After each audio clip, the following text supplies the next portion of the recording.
Vivian Abalan. My branch of service was in the Army Air Force, World War II. I was PFC. Back then, we didn't get rank. I was working as a staff sergeant, but the ranks were for the fellas that were going overseas and all. And we were just glad to help out and do the work. I enlisted with my girlfriend, and from that day on, I never saw her. She was shipped to Germany. In fact, she started off at the South Post, and they put me on the North Post.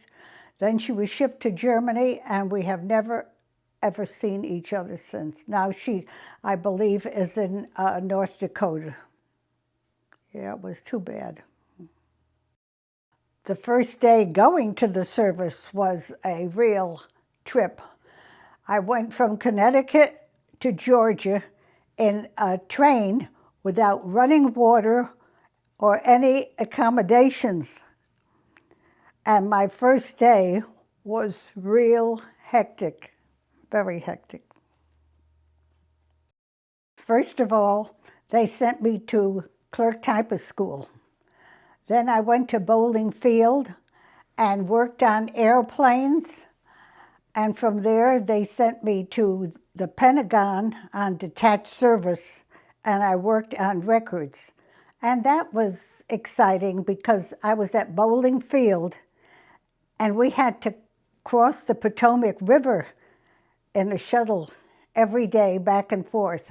And the Pentagon was some building that you could really get lost in. It was some experience.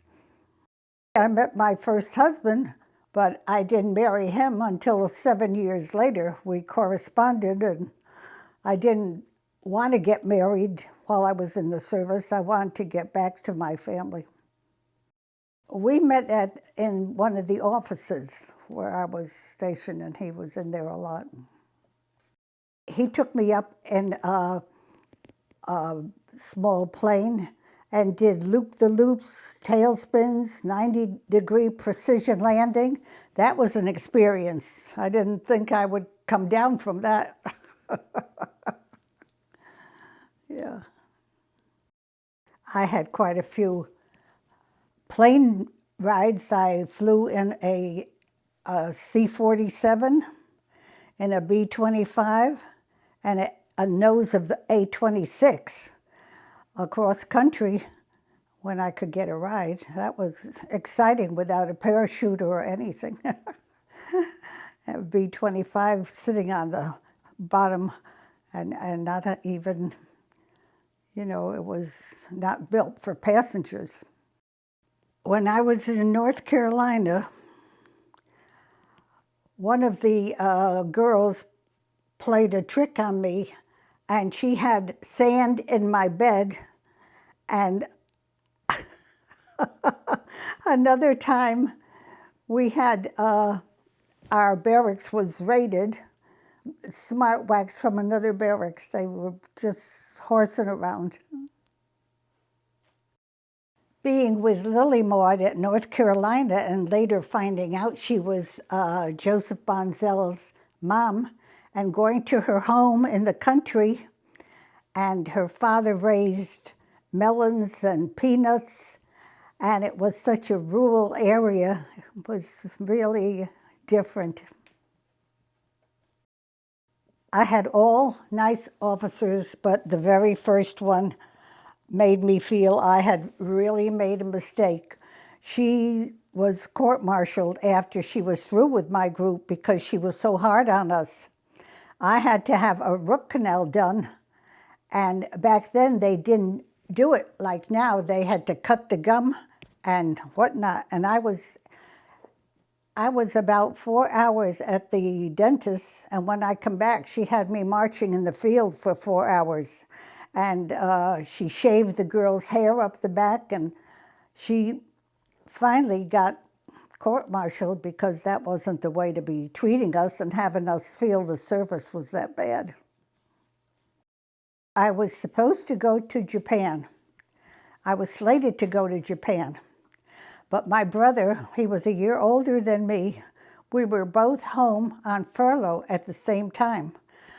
And I said to my mom, when I go back, I'm slated to go to Japan. And he looked at me and he said, "You're not going to Japan."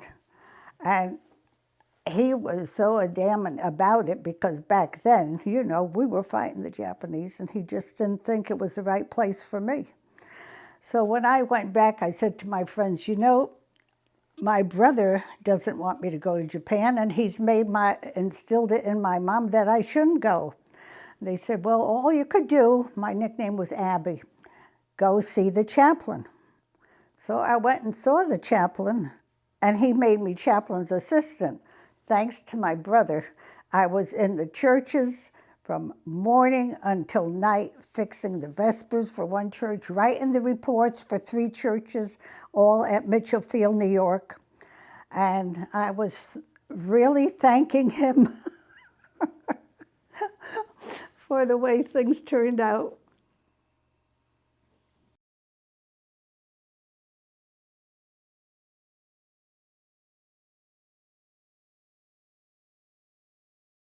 Well, you get so used to being with a group and your camaraderie and the friends you made, and we're all splitting up, going different places. And the problem is women get married, change their name, and you lose contact. That's how I had lost contact with Lily Maud. We just all had to go our way. I became a lot more politically minded and listened to the news on everything that was going on around the world and really became interested and involved in everything that I hadn't been before. It made my outlook a lot broader on worldly affairs. It really matures you a lot. I was 20 when I went in. You had to be 20 with your parents' consent.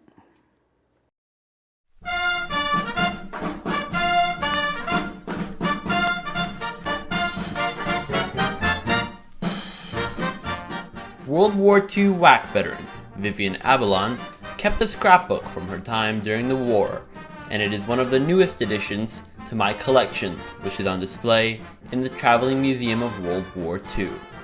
It takes you back in time when you see the personal artifacts of a female service member. Her scrapbook is filled with remarkable items such as ID cards, personal letters, dinner menus, and postcards, just to name a few, all of immense historical importance.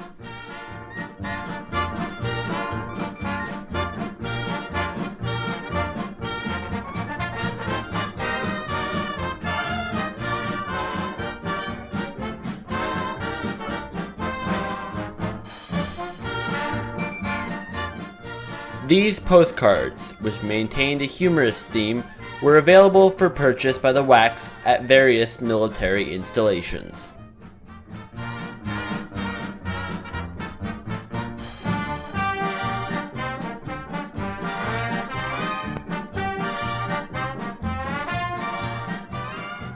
In addition, her scrapbook contains once restricted and secret documents about WAC movements and organization structures. It is truly an honor to preserve Miss Abalan's memories in the Traveling Museum of World War II and carry it on for future generations.